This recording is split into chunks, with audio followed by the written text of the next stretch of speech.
Assalamualaikum warahmatullahi wabarakatuh. Perkenalkan, nama saya Farhan Zaki dari kelompok 6 dengan NPM 233510823. Sini saya akan menjelaskan hasil kerja kelompok kami.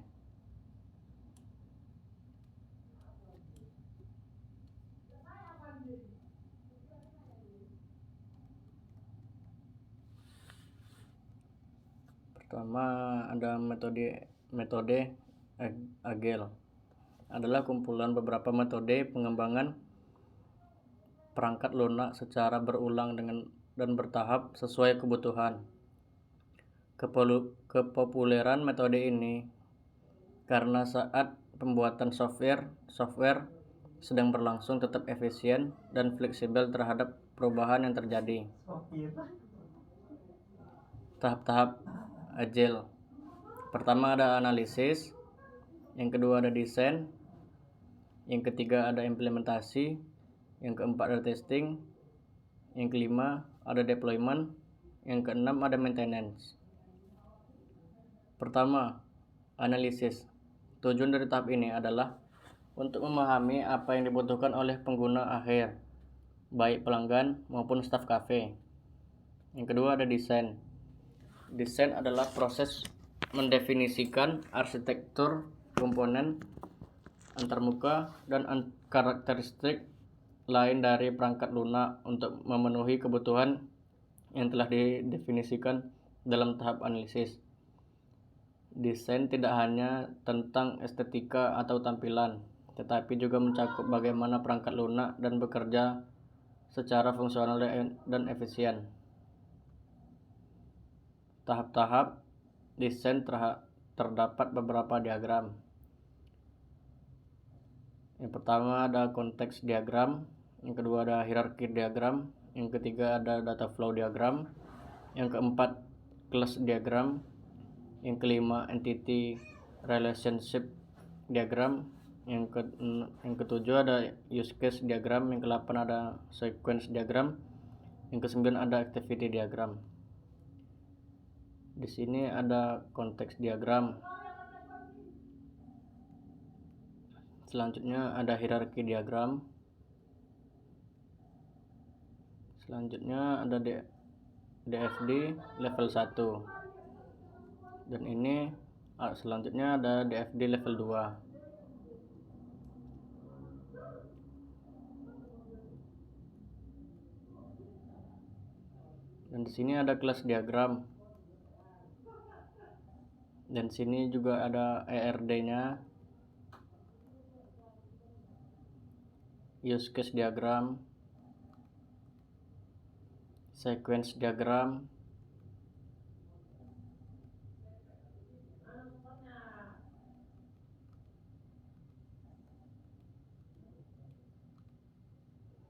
activity diagram.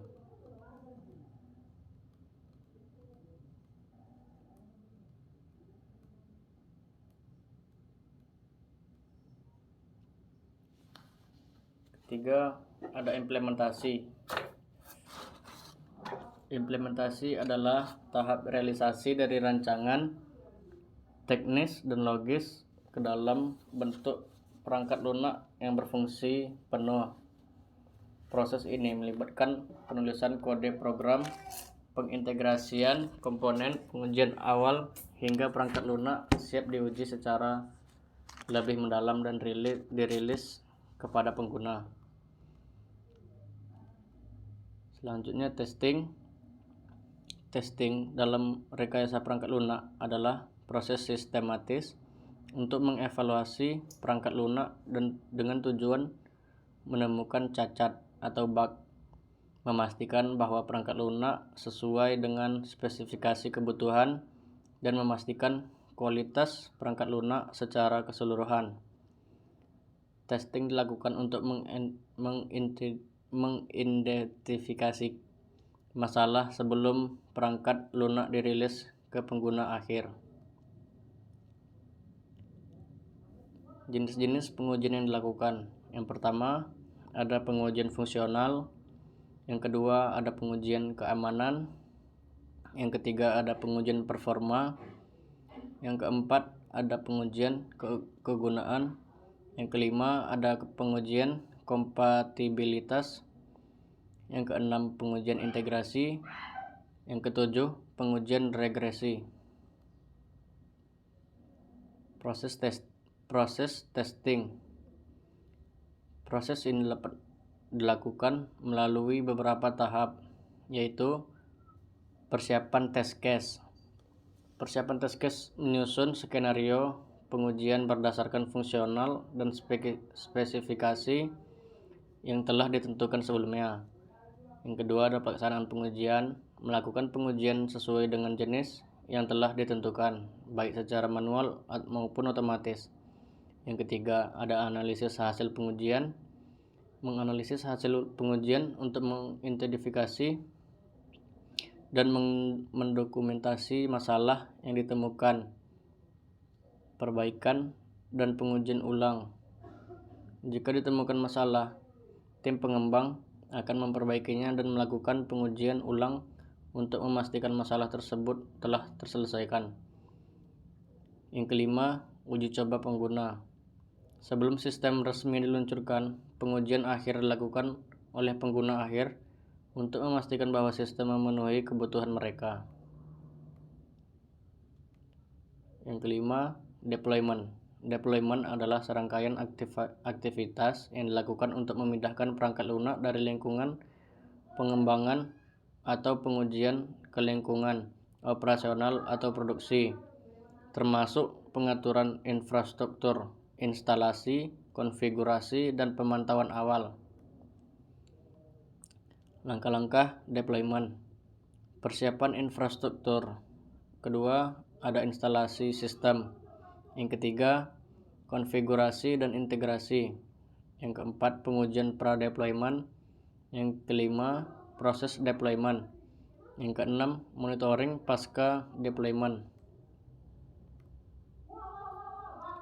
Platform deployment. Sistem ini akan deploy pada platform cloud hosting yang menawarkan fleksibilitas dan skalabilitas tinggi.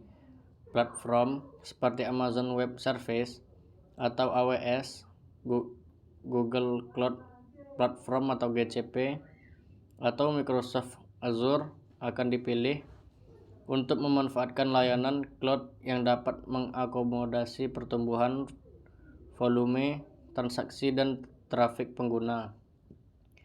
Cloud hosting juga memberikan keuntungan berupa kemudahan dalam pemeliharaan dan pembaruan sistem secara otomatis, serta aksesibilitas sistem dari berbagai lokasi.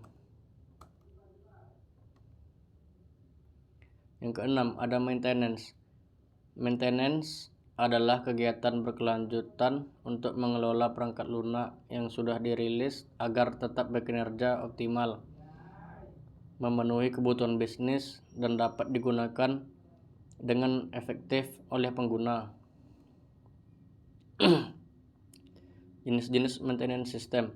Yang pertama ada perawatan preventif, yang kedua ada perawatan korektif, yang ketiga ada perawatan adaptif, yang keempat ada perawatan preventif. Rencana pemeliharaan. Pertama ada monitoring system, yang kedua ada backup dan pemulihan data, yang ketiga ada pembaruan keamanan, yang keempat ada pembaruan fitur. Tim maintenance. Yang pertama ada administrator sistem, yaitu bertugas untuk memelihara server dan infrastruktur cloud. Yang kedua ada pengembangan aplikasi, yaitu mengelola perbaikan bug, penambahan fitur baru. Spesialis keamanan menangani keamanan data dan aplikasi dari potensi ancaman eksternal. Yang keempat ada tim support pengguna, memberikan dukungan kepada pengguna dalam mengatasi masalah teknis yang mungkin timbul. Selanjutnya frekuensi maintenance. Pertama, pembaruan keamanan. Itu dilakukan setiap bulan atau lebih cepat jika ada ancaman baru. Yang kedua, ada pemeliharaan sistem. Dapat dilakukan setiap 3 bulan untuk memastikan bahwa sistem tetap optimal. Yang ketiga, backup data. dilakukan otomatis setiap hari untuk mencegah kehilangan data.